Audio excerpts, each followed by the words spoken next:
Selfie எடு, ஆட்டைய போடு. Memes கிரியேட்டர்களின் கைவரிசை இணையத்தில் படு வைரல். சேலத்தில் முதல்வர் ஸ்டாலின் எடுத்த செல்ஃபியால் பிரபலமான மாடர்ன் தியேட்டர்ஸ் நினைவு வளைவு காணாமல் போகும் அச்சம் எழுந்துள்ளது. கருணாநிதிக்கு சிலை வைக்கும் முதல்வர் ஸ்டாலினின் பேராசையால் மாடர்ன் தியேட்டர்ஸ் மீது மண்ணள்ளி போட துடிக்கிறது ஆளும் திமுக அரசு. இது ஒருபுறம் இருக்க, தற்போது ஸ்டாலின் எங்கெல்லாம் செல்ஃபி எடுக்கிறாரோ அங்கெல்லாம் அதிகாரிகள் செல்வதும், அந்த இடத்தை ஆக்கிரமித்து கருணாநிதி சிலை வைப்பது போன்ற மீம்ஸ் தற்போது இணையத்தில் ட்ரெண்ட் ஆகி வருகிறது. 1935ஆம் ஆண்டு சேலம் ஏற்காடு சாலையில் TR சுந்தரம் முதலியாரால் நிறுவப்பட்டது மாடர்ன் தியேட்டர்ஸ். அப்போது கட்டப்பட்ட வளைவு தற்போது வரை நினைவு சின்னமாக இருந்து வருகிறது. தற்போது வர்மா கன்ஸ்ட்ரக்ஷன்ஸ் நிறுவனத்திற்கு சொந்தமாக உள்ள மாடர்ன் தியேட்டர்ஸ் நினைவு வளைவுக்கு முன்பு இந்த ஆண்டு பிப்ரவரி மாதம் செல்ஃபி எடுத்துக்கொண்டார் முதல்வர் ஸ்டாலின்.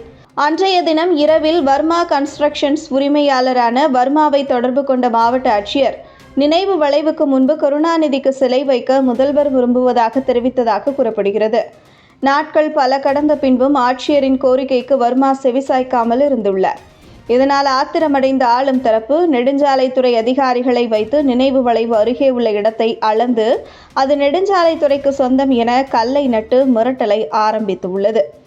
ஆளும் தரப்பின் மிரட்டலுக்கு அஞ்சாமல் வர்மா இருந்த நிலையில் மீண்டும் வர்மா கன்ஸ்ட்ரக்ஷனின் சுவாதீனத்தில் இருந்து வரும் 2.42 ஏக்கர் நிலத்தை கடந்த வியாழனன்று அதிரடியாக கைப்பற்றியுள்ளது தமிழக வீட்டு வசதி வாரியம்.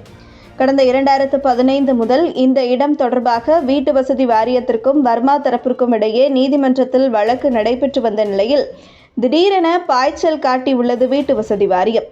இப்படி பல பகிரங்க மிரட்டல், தொல்லை என ஆளும் அரசு தங்களுக்கு தொந்தரவு செய்து வருவதாக வளைவின் உரிமையாளர் வர்மா தெரிவித்துள்ளார்.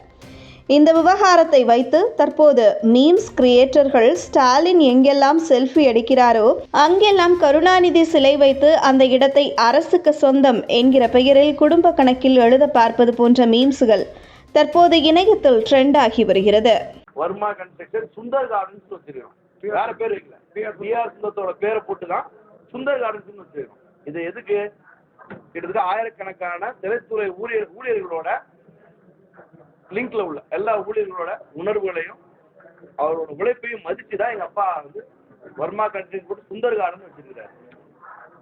அதே மாதிரி உங்க மீடியா சம்பந்தப்பட்ட எல்லா நபர்களுமே ஒருத்தரோட அனைவரும் என்கிட்ட பர்சனலா ஒரு தடவை கேட்டீங்க. எல்லாருமே இந்த ஆர்ட்டை வந்து எடுக்காத, அது அப்படியே வந்து நீங்க எல்லாரும் என்கிட்ட ஒரு இன்ட்ரெஸ்ட் பண்ணாங்க.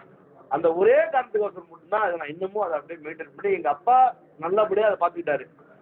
அவருக்கு அடுத்தது நான் இதை நல்ல முறையில் பார்த்துட்டு இருக்கேன். பெயிண்ட் அடிச்சு டைல்ஸ் எல்லாம் போட்டு முன்னாடி கார்டன் எல்லாம் பண்ணி அது யாருக்கு என்ன உடுத்துச்சோ தெரியல, இந்த மாதிரி பிரச்சனை உருவாக்கி முடியாது. இதை வந்து கோர்ட் மூலயமா கண்டிப்பா நான் எல்லாரையும் அணுகி அதை பண்ணுவேன்.